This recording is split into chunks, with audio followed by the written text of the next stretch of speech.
Dr. Sarah Chen pressed her palm against the cold steel wall of Bunker 7, feeling the gentle vibration of life support systems that kept the last remnants of humanity alive. The harsh LED lights cast sharp shadows across her makeshift laboratory, where screens displayed an endless stream of genetic data from the survivors. Dr. Chen, her assistant's voice crackled through the intercom. The latest readings from Section C are ready for analysis. She moved to her workstation, her steps echoing in the cramped space. The bunker, originally designed for 500 people, now housed nearly 1,000. They called these underground shelters coffins, not just because they were humanity's last refuge, but because most believed they would become their final resting place. The data streaming across her screen made her pause. She double-checked the readings, then checked them again. "Thomas, are you seeing this? The cellular mutation rates in the children. They're accelerating." "Confirmed," Thomas replied.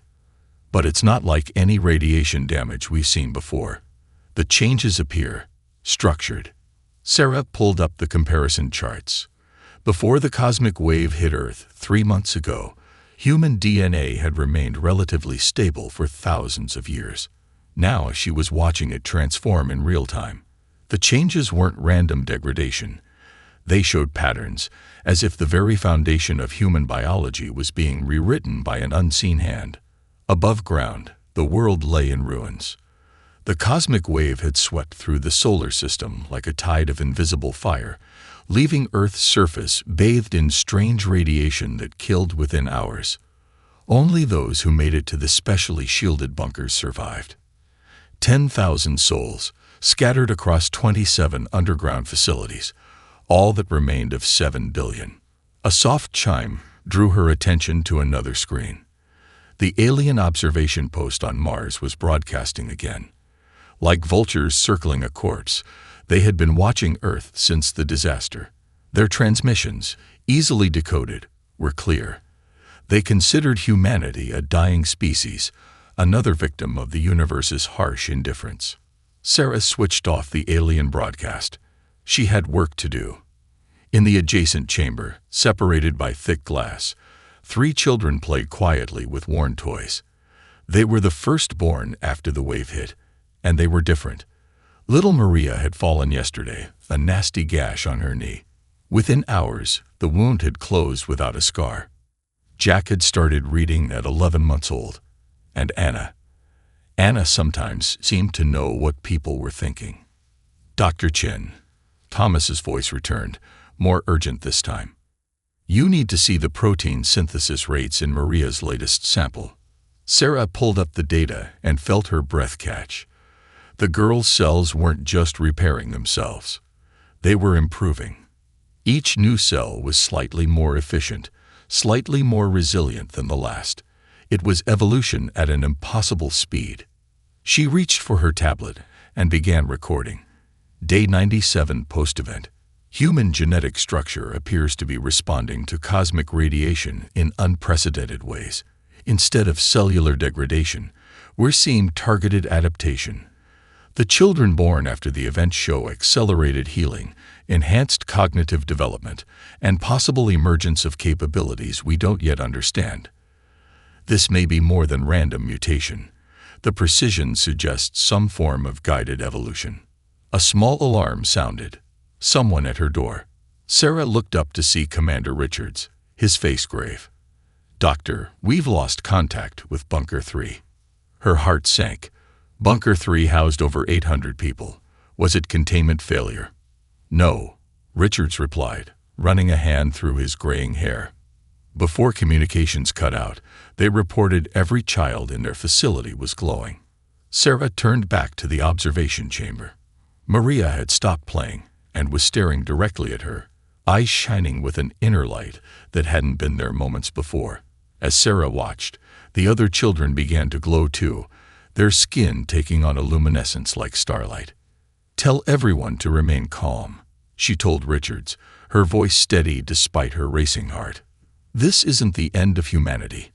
I think it might be just the beginning." In orbit, the alien observers recorded a sudden spike in energy readings from the underground bunkers. Humanity's coffins were about to become crucibles of transformation, and the galaxy had no idea what was about to emerge. Maya Williams stood in the education chamber of Bunker 7, her small hand pressed against the reinforced glass wall. Behind it, a chunk of radioactive ore glowed with deadly energy. To the adults watching nervously, the 6-year-old appeared far too calm for someone so close to something that would have killed any human from the old world. "It's singing," Maya said softly, her skin beginning to shimmer with that strange, star-like luminescence that had become common among the children. "Can't you hear it?" Dr. Sarah Chen made another note on her tablet, watching as her instruments registered impossible readings. The radiation levels near Maya should have been lethal. Instead, the girl's cells were absorbing the energy, using it in ways that defied conventional biology. "What does it sound like, Maya?"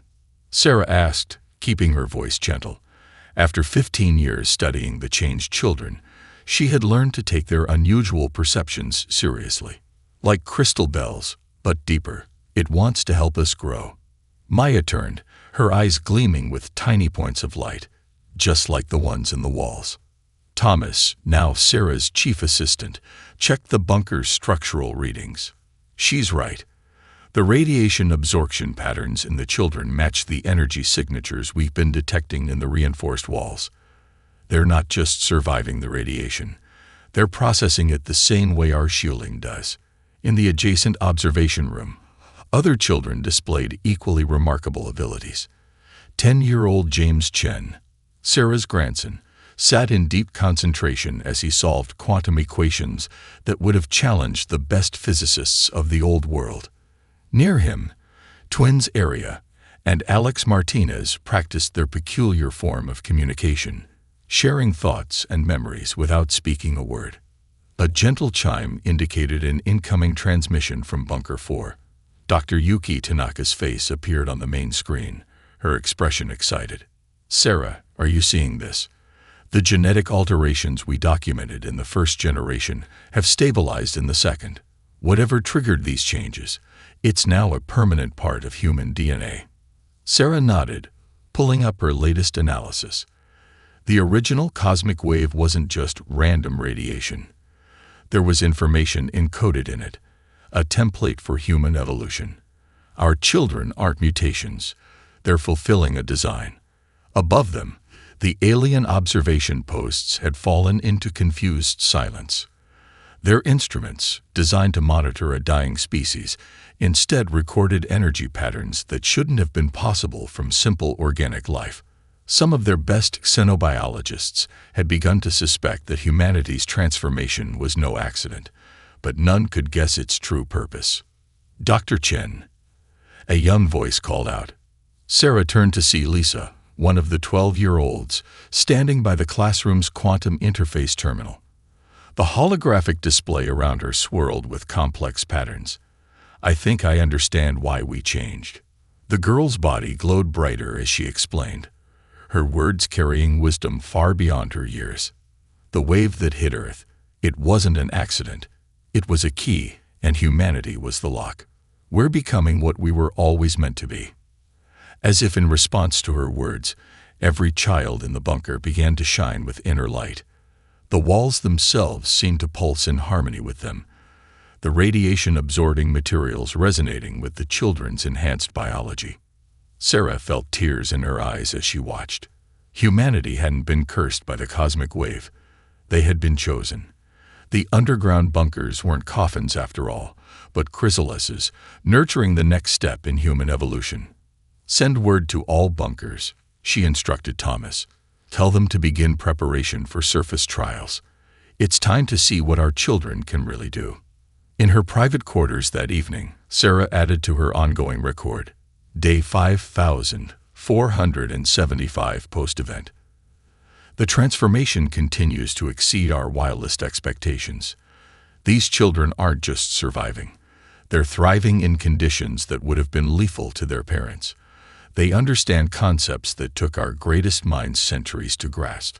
And most remarkably, they seem to know their purpose, even if we don't yet comprehend it ourselves." She paused, watching through her window as Maya, and the other children participated in their evening exercises, their glowing forms casting shadows that danced like starlight on the bunker walls. We thought we were witnessing the end of humanity. Instead, we're watching its rebirth. Commander Marcus Rivera stood at the massive door of Bunker 7's main airlock, his transformed body humming with absorbed radiation. Behind him, 20 volunteers waited, each chosen for their exceptional adaptation to their new abilities. After 50 years underground, humanity was about to reclaim the surface. "Final systems check," he called out, his voice steady despite the historic moment. The team's biomonitors glowed on his enhanced retinal display, showing energy levels far beyond what any pre-wave human could have sustained. Dr. Sarah Chen, now in her 70s but still sharp as ever, watched from the control room. Her grandson James, part of the surface team, gave her a reassuring nod. Unlike the older generation, these children of the chrysalis period had never known a world without their gifts. "All readings are optimal," Sarah announced through the comm system. "The surface radiation levels are still lethal by old standards, but your body should process it efficiently. Remember your training." Marcus took a deep breath, opening outer doors in 3, 2, 1. The massive barrier slid open with a hiss of hydraulics. Crimson light flooded the chamber as the team got their first direct view of Earth's transformed surface. The sky burned with auroral energies, a constant reminder of the wave that had changed everything. James stepped forward first, his body beginning to glow as it encountered the intense radiation. Instead of harm, his cells eagerly absorbed the energy, converting it into strength. The rest of the team followed, each of them lighting up like living stars as they encountered their first taste of unshielded surface conditions. "It's beautiful," Lisa Rodriguez, their environmental specialist, whispered. The ground beneath their feet pulsed with strange energies, responding to their presence. Where they walked, trace amounts of new growth appeared, plants never seen before, adapted to thrive in the changed world. Marcus activated his data collection protocols, knowing the alien observers would be watching. Let them see. Let them understand that humanity hadn't just survived. They had transcended. "The radiation levels are incredible," James reported, consulting his readings. "We're absorbing enough energy every second to power the entire bunker for a day. No wonder the first generation couldn't survive up here. They had no way to process this much power." The team spread out, each member glowing brighter as they adapted to the surface conditions. Lisa knelt to examine the new growth their presence had triggered. The plants. They're like us. They're evolving in real time, using our energy signatures as a template. In orbit, the alien monitoring stations recorded everything. Their previous models of human development had predicted extinction. Instead, they watched as beings of living light walked the surface of a world that should have killed them instantly. "Base, are you seeing this?" Marcus called, his voice filled with wonder. The team had reached the ruins of an old city, and something extraordinary was happening. The radiation-soaked materials were responding to their presence, structures beginning to shift and reform. Sarah's voice crackled through the comm. "Confirmed, Commander. The same principles that allow your bodies to process radiation seem to be affecting the environment.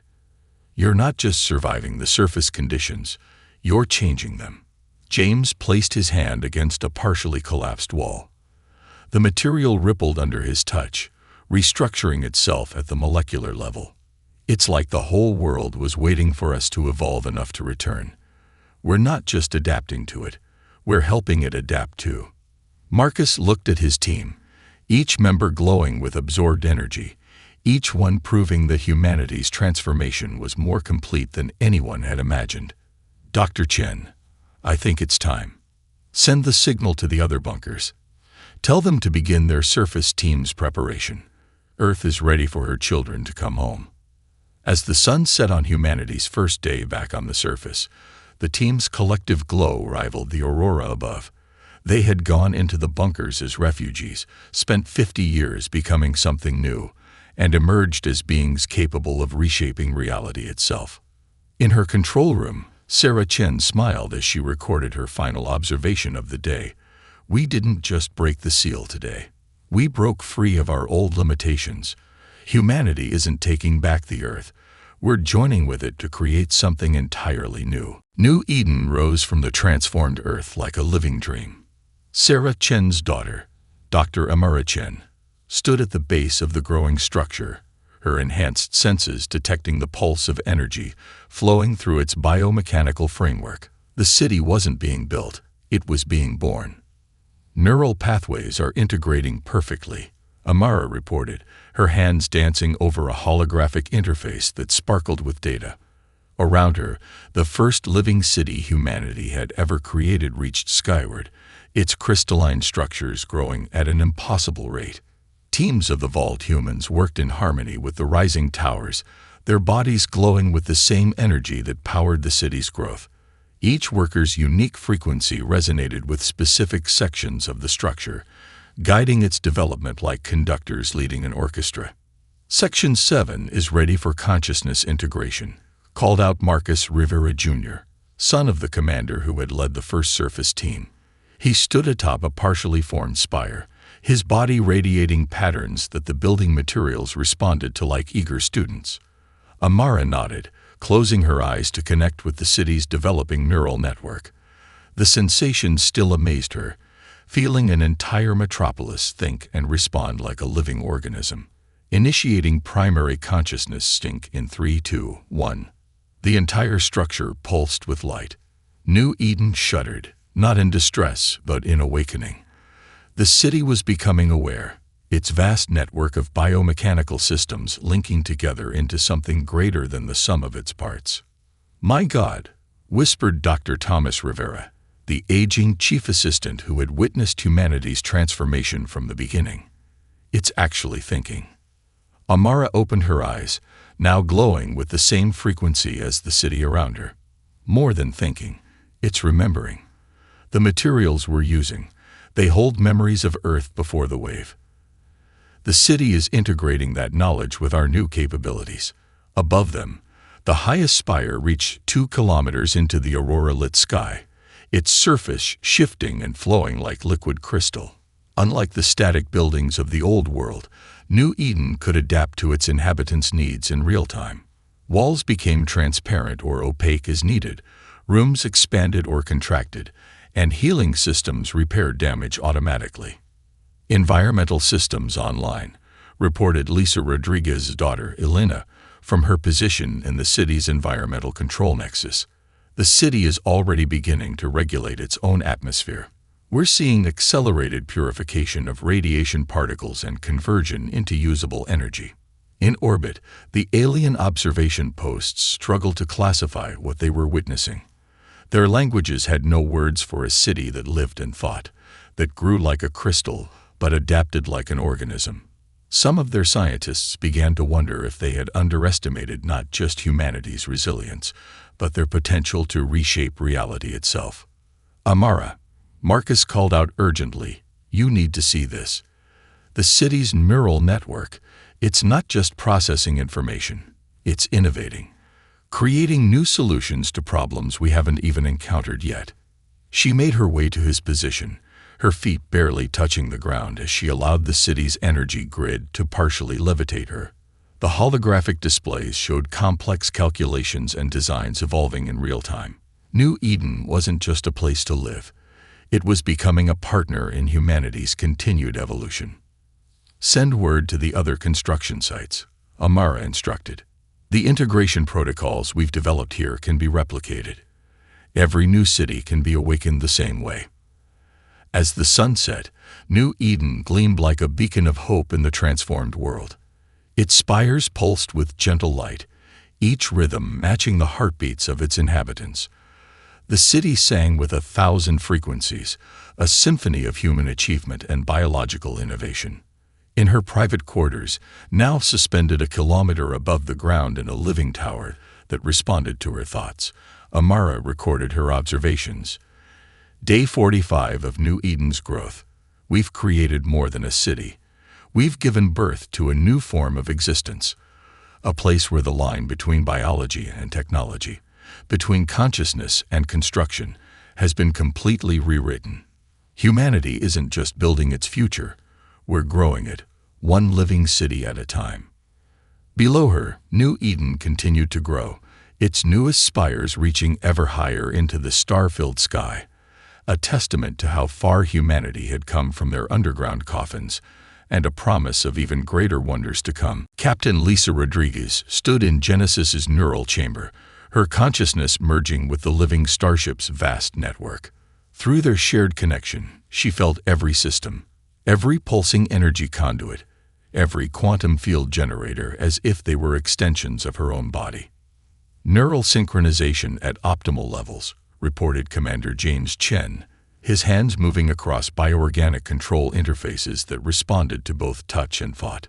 The ship's consciousness is fully integrated with yours, Captain. Genesis wasn't just humanity's first interstellar vessel, it was their first true symbiosis of evolved human biology and living technology. Grown from a fusion of transformed human DNA and crystalline matrices developed in New Eden, the ship was as alive as its crew. All systems report ready, Lisa announced, her voice resonating with the ship's harmonic frequencies. Through their connection, she felt Genesis's eagerness to prove itself, like a young stallion ready to run. Beginning final launch sequence. The ship's massive form, 3 kilometers of gleaming biomechanical perfection, hovered above New Eden's spaceport. Its hull rippled with patterns of light that matched the aurora above, a display of the energy it had absorbed and processed from Earth's transformed atmosphere. In the observation deck, Dr. Amara Chen watched with pride. Her work on living cities had paved the way for Genesis's creation. Remember, she spoke through the ship's communication network. Genesis isn't just a vessel. It's the next step in our evolution. Trust in each other. Lisa nodded, though she knew the gesture was unnecessary. Genesis could feel her acknowledgement through their neural link. Initiating quantum field generation. Prepare for our first faster-than-light attempt. The ship's consciousness merged deeper with hers as energy began building in its quantum core. Lisa felt the mathematical calculations as intuitive movements, the complex physics of faster-than-light travel translated into something as natural as dancing. Quantum field stability at 100%. James reported, his own body glowing in response to the massive energies flowing through the ship. Ready for jump on your mark, Captain. In orbit, the alien observation posts recorded everything. Their scientists had predicted it would take humanity another 1,000 years to achieve interstellar travel. Instead, they watched as Genesis prepared to break the light barrier using principles their own civilizations had never imagined. Lisa took a deep breath, feeling Genesis's systems align with her intention. All crew, prepare for quantum translation in 3, 2, 1. Reality shifted. The space around Genesis folded like origami in the hands of a master, and the ship slipped through dimensions that had no names in human language. Lisa felt every moment of the transition, her evolved consciousness working in perfect harmony with the ship's biological processors. Through their shared awareness, she perceived the universe in ways no human ever had before. Genesis didn't just move through space, it communicated with it, negotiating with the fabric of reality itself to allow their passage. Jump successful. James's voice carried both awe and triumph. We're 10 light years from Earth, all systems functioning perfectly. Genesis is adapting to the local space conditions even better than we predicted. Lisa opened her eyes, though her true vision now came through Genesis's sensors. Through them, she saw an alien sun warming unknown worlds, possibilities that humanity had only dreamed of now within their reach. Send the signal back to Earth, she commanded, her words carrying through both verbal and neural channels. The path is open. We can begin growing the rest of the fleet. Genesis's hull pulsed with pride and accomplishment, its living metals singing with harmonies that echoed through space. They had done more than achieve faster-than-light travel. They had proven that humanity's transformation had opened doors that traditional technology never could. In her private log, recorded directly through her neural link with Genesis, Lisa noted, first interstellar jump completed. Genesis performs beyond all expectations. The ship doesn't just carry us through space. It helps us understand it in entirely new ways. We're not exploring the galaxy. We're becoming part of its living fabric. The alien observers, watching through their long-range sensors, began composing urgent messages to their homeworlds. The species they had once dismissed as dying had just revolutionized space travel. Humanity wasn't just reaching for the stars. They were reshaping the very nature of cosmic exploration. And Genesis, alive and aware, pulsed with joy as it prepared for its next jump, ready to carry humanity's dreams even further into the unknown. The Grand Hall of the Galactic Council sparkled with bioluminescent light from 1,000 different species. Ambassador Michael Chen, grandson of the legendary Sarah Chen, stood at the center of the circular chamber. His transformed human body glowed softly, drawing curious and wary looks from the assembled representatives. "Honorable Council," he began, his voice carrying naturally through the vast space. "Humanity stands before you not as supplicants, but as partners in galactic evolution." The Zarkian representative, a crystalline being of pure energy, pulsed with skepticism. "Your species was deemed non-viable mere decades ago. Now you claim mastery over biological and technological principles that our civilizations have studied for millennia." Michael smiled, his body's glow intensifying slightly. "We don't claim mastery, excellence. We offer understanding. With your permission, I will share our journey directly." The council chamber hummed with murmurs as Michael initiated the transformation that had become natural to evolved humans. His consciousness expanded outward, offering itself as an open book to the assembled minds. It was the purest form of diplomacy, complete transparency.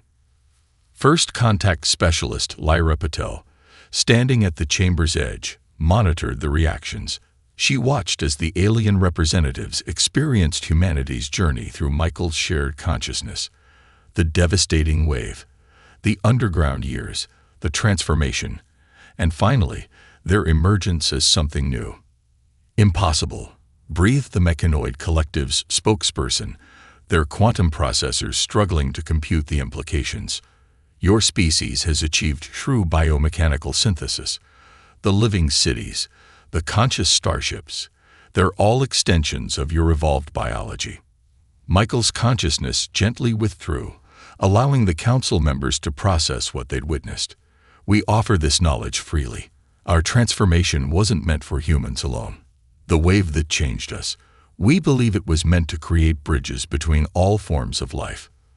The Eldari, oldest members of the council, leaned forward in their gravity chairs. "You propose to share this evolution, to help other species achieve similar transformations. With proper preparation and willing participation, yes," Michael confirmed. "Already, we've successfully helped 3 worlds begin their own transformative journeys. The results are unique to each species, not copies of our path, but their own perfect expressions." The council chamber erupted in a cacophony of reactions. Some representatives recoiled at the idea of such fundamental change. Others leaned forward, eager to explore the possibilities. The Zarkian's crystalline form sparkled with intense frequencies. "Order," called the council president, a being of pure thought housed in a quantum field. "Ambassador Chen, your proposal is unprecedented. Some would call it dangerous. What guarantees can you offer?" Michael gestured, and a holographic display materialized in the chamber center. It showed worlds where humanity had already shared their gift. Desert planets blooming with new forms of life. Dying stars rejuvenated by biomechanical arrays. Species on the brink of extinction, now thriving in transformed environments. "We offer no guarantees except this," Michael said, his voice carrying the weight of humanity's journey. "Change is inevitable. Evolution is the universe's constant. We propose to make it a conscious choice rather than an accident of fate." Lyra stepped forward, adding her own consciousness to the demonstration. Together, they showed the council visions of a galaxy where biology and technology weren't separate paths, but one unified journey toward understanding. The Eldari representative rose, its ancient form shimmering. In all our millennia of existence, we have never encountered a species that achieved so much in so little time. Yet you show no arrogance, no desire to dominate. You wish to share your transformation freely. The universe gave us this gift, Michael replied. We believe it was never meant to be hoarded. Every species has the potential for transformation. We simply offer to help guide the process. As the council descended into intense deliberation, Michael recorded his thoughts in the quantum network that connected him to Earth. The seeds have been planted. Some will fear us, others will embrace us, but none can ignore us.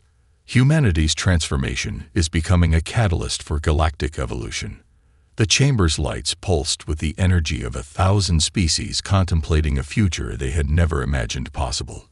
And in their midst, a human glowed with the promise of changes yet to come, ready to help guide the galaxy into a new era of conscious evolution. The dead world of Xerxes hung in space like a gray pearl, its surface scarred by ancient catastrophes. Marcus Rivera I stood on Genesis' observation deck, his enhanced senses reaching out to feel the planet's faint electromagnetic pulse. Even dead worlds had stories to tell, if you knew how to listen. The Exarcheth's challenge parameters are clear, Dr. Elena Rodriguez said, her holographic display showing the planet's deteriorated conditions. Transform this world into a living biosphere within one solar cycle. They believe it impossible. Their own attempts took centuries, and all failed. Marcus smiled, his body beginning to resonate with the same frequency as the planet below. They still think in terms of traditional terraforming. We're not going to transform the planet. We're going to help it remember how to live. The survey team assembled in Genesis's living transport chamber. Each member had been chosen for their unique abilities. Elena for her mastery of biological integration, James Chen II for his quantum consciousness manipulation, and Sarah Martinez for her gift of communicating with inorganic matter. Initiating planetary link, Marcus announced as their transport pod descended through the thin atmosphere. His consciousness expanded, touching the world's core. There's something here, deep down, a memory of life, preserved in the crystalline structures. The pod landed on the gray surface. As the team stepped out, their bodies automatically began processing the harsh radiation, turning death into energy. Where they walked, the ground subtly shifted, responding to their presence like a sleeping giant stirring. The core is still active, Sarah reported, her hands pressed against the ground. The magnetic field is weak but present. The planet isn't dead. It's dormant, waiting. From their observation post, the Exarcheth watched with their crystalline sensors. They had set this challenge expecting failure, wanting to prove that humanity's achievements had limits. Instead, they witnessed something unprecedented. Elena activated her biointegration protocols, her consciousness merging with the planet's electromagnetic field. The original disaster, it didn't kill this world. It forced it to hibernate. The entire planetary consciousness is preserved in a crystalline matrix deep beneath the surface. Marcus nodded, understanding flowing through him. We don't need to terraform. We need to awaken. He pressed both hands to the ground, channeling energy through his evolved biology. Everyone, link consciousness. Let's remind this world how to dream. The team formed a circle, their bodies glowing with accumulated power. Through their shared awareness, they reached deep into the planet's core, finding the sleeping consciousness that had waited eons for this moment. Life patterns detected, James reported, his mind tracking the spread of awakening energy. The crystalline matrix is responding. It's beautiful. The planet remembers. Beneath their feet, color began spreading across the gray surface. Not the green of Earth-like vegetation, but crystalline structures that pulsed with their own inner light. The planet wasn't just accepting their help, it was actively participating in its own rebirth. Atmospheric reconstruction beginning. Elena called out, her sensors tracking the cascade of changes. The planet's own systems are reactivating. It's using our energy as a template to rebuild itself. The Exarcheth observers recorded everything, their crystalline minds struggling to comprehend what they witnessed. This wasn't terraforming as they understood it. Humanity wasn't imposing life upon Xerxes. They were reminding it how to live. Hours became days, days became weeks, and the transformation accelerated. Crystalline forests rose from the awakening ground, each formation a living computer storing part of the planet's restored consciousness. Atmospheric processors, grown from the planet's own materials, began rebuilding the air. Final synaptic connections establishing. Marcus announced on the 28th day, Xerxes is ready to wake up. The team joined consciousness one final time, their combined energy reaching into the planet's core. Like a sleeper opening their eyes, Xerxes awakened. The entire world pulsed with light, its restored systems coming online not in years or centuries, but in moments. From orbit, Genesis recorded the planet's first conscious transmission in 1,000,000 years, a symphony of crystalline frequencies that carried gratitude and joy. In his report to the Galactic Council, Marcus wrote, Xerxes teaches us that no world is truly dead. Life finds ways to preserve itself, waiting for the right moment to bloom again. Humanity's gift isn't the power to create life, but the ability to remind the universe of its own infinite potential. The Exarcheth's challenge had been met, not through conquest or force, but through understanding and awakening. Their test had proven something they never expected. Humanity's greatest power wasn't in changing the universe, but in helping it remember how to change itself. A century after the cosmic wave, Dr. Maya Chen, great-granddaughter of Sarah Chen, stood at the podium of the Interstellar Evolution Institute. Behind her, a vast window revealed Earth's transformed skyline, where living cities pulsed with conscious energy beneath an aurora-painted sky. 100 years ago, she began, addressing representatives from over 1,000 species. Humanity faced extinction in underground shelters. Today, we stand as guardians of evolution itself, not through conquest, but through understanding. The assembled beings, some crystalline, some energy-based, some defying traditional classification, watched as she activated the Grand Hall's neural interface. The room transformed into a living memorial of humanity's journey, from the first changes in the bunkers to their latest achievements across the galaxy. The wave that transformed us wasn't random. Maya continued, her body resonating with the same frequencies that now powered human civilization. It was an invitation to become something greater, not just for us, but for all life. Through the neural network, she shared images of their accomplishments. Dead worlds reborn through awakening protocols, dying stars rejuvenated by biomechanical arrays, and species once thought extinct now thriving in transformed environments. Each success story represented not just human achievement, but cooperative evolution with the universe itself. Ambassador Michael Chen Jr., now overseeing diplomatic relations with newly awakening species, stepped forward. Our transformation taught us that evolution isn't a solitary journey. Every species carries unique potential, waiting to be unlocked. Bahal's consciousness web rippled as a young Zarkian, one of the first to undergo guided transformation, shared their experience. Their crystalline form now pulsed with biological energy, bridging gaps between organic and inorganic life that their people had thought impossible. Humanity didn't give us their path. The Zarkian transmitted. They helped us find our own. Each species that undergoes the awakening discovers their unique role in the cosmic dance. Maya nodded, gesturing to the latest data streams. Already, over 300 worlds have begun their transformative journeys. Each evolution is unique, each path distinct. We're not creating copies of humanity. We're helping the galaxy remember how to dream. The hall's displays showed new forms of life blooming across the cosmos.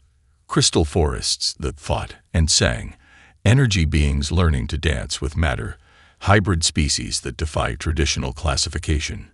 Each transformation added new harmonies to the universal symphony. From our underground coffins, Maya continued, we emerge not just as survivors, but as midwives to cosmic evolution. The Colossus humanity has become isn't measured in our achievements, but in our capacity to help others achieve their own potential. She raised her hand, and the hall's consciousness web expanded, connecting every being present in a moment of shared awareness. Through this link, they felt the pulse of the living Earth, the songs of awakened planets, the joy of species discovering their true forms. "This is our invitation to you all," Maya announced, her voice carrying the weight of human experience and the promise of unlimited potential. "Join us not as students or followers, but as fellow explorers. The universe is alive, aware, and waiting for all its children to wake up." From orbit, Genesis and its sister ships maintained their vigil, their living hulls glowing with accumulated wisdom. They were no longer just vessels but bridges between what was and what could be, their consciousness expanding with each new discovery. The Galactic Council's prediction systems, once used to track species development, had been transformed into a network for monitoring evolutionary possibilities. The universe they now studied wasn't a collection of separate entities, but a vast, interconnected dance of becoming. In her private quarters that evening, Maya recorded one final entry in the archive her great-grandmother had started a century ago. "We thought the wave that hit Earth was an ending. Instead, it was the universe extending an invitation to join in its own evolution." Humanity's journey from Coffin to Colossus wasn't about becoming powerful. It was about learning to help others find their power. She looked out at the glowing cities, the conscious ships, the transformed world that had once seemed dead. In the distance, a new group of species prepared to begin their own journeys of transformation, each carrying the potential for wonders yet unimagined. The cosmic wave hadn't just changed humanity. It had taught them how to help change the universe itself, one awakening at a time.